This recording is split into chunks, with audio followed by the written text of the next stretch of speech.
Remain steadfast on the training ground you have been placed. Recent events have me thinking, does God place us in a training environment before He presents us with our ultimate goal?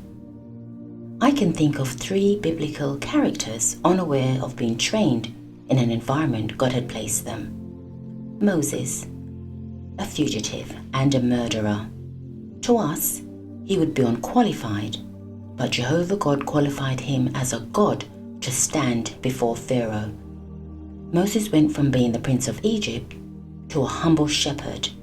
God gave Moses a training ground for an unimaginable mission that even Moses had doubts about. Jehovah knew the qualities of a shepherd were meekness, patience, leadership and management skills, and more so, Moses cultivated an obedient spirit. These were the characteristics God needed to free His people from Egypt. Moses was in his training environment for 40 years. He had the time and freedom to be at one with God before entering his God-given purpose. At the age of 80, Moses orchestrated an exodus, the movement of Jah people. David is the next person that comes to mind. Similar to Moses, he too was a shepherd, but a mere boy. So special in God's eyes, He called him a man after His own heart. David was a leader, strong-willed and fearless.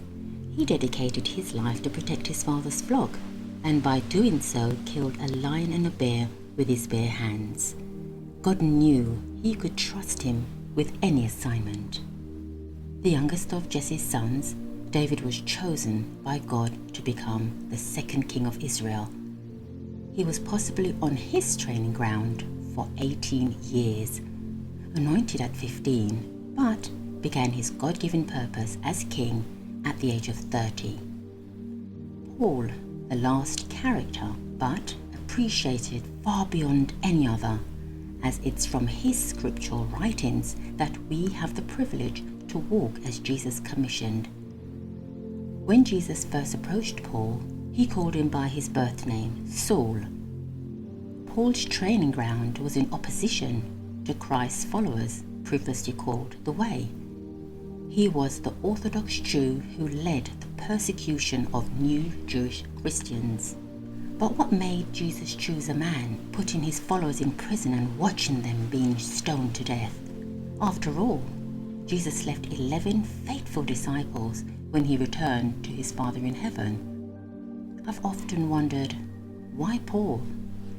I believe that Jesus saw a leader, a man fearless, dedicated to his faith, with the ability to speak more than one language, making it easier to communicate and identify with others.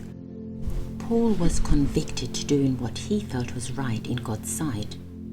Jesus needed such a man to fulfill the commission He left for God's kingdom to be preached and taught in all the inhabited earth. On his way to Damascus to continue his persecution, Saul became a follower of Christ. So, where are you today? Where am I today? Well, we may never know we are on our training ground until we experience a shift to another level, and that peaceful voice within saying, "This is it, fulfill your God-given purpose." Looking at these 3 ordinary but chosen brothers helps me to appreciate where I am today. I looked at 3 dominant qualities they developed in training and acknowledge their importance. As we thrive in this current climate of unsure events and possibilities, we need to be dedicated, convicted, and fearless in everything we do. Learn to face disappointments without resentment and accept that it's part of our training. Regardless of the hardship we face, know that God promises to deliver us. However, we must maintain our integrity, stay humble, focused, and faithful with an obedient spirit. Watch and pray and wait with expectancy on God to act on our behalf. Scriptural references used to tell the tale of Moses is found in Exodus chapter 2 verses 1 to 10 and 11 to 15.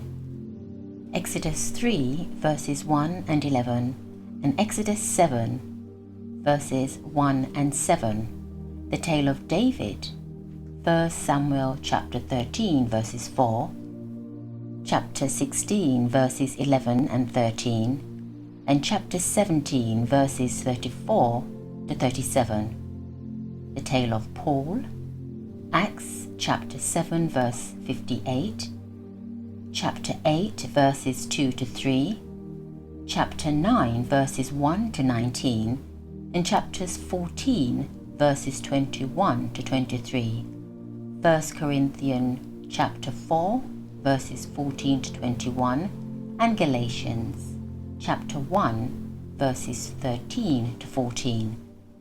This is a.k.a. Blackie the Berean, guided by passion, purpose and truth.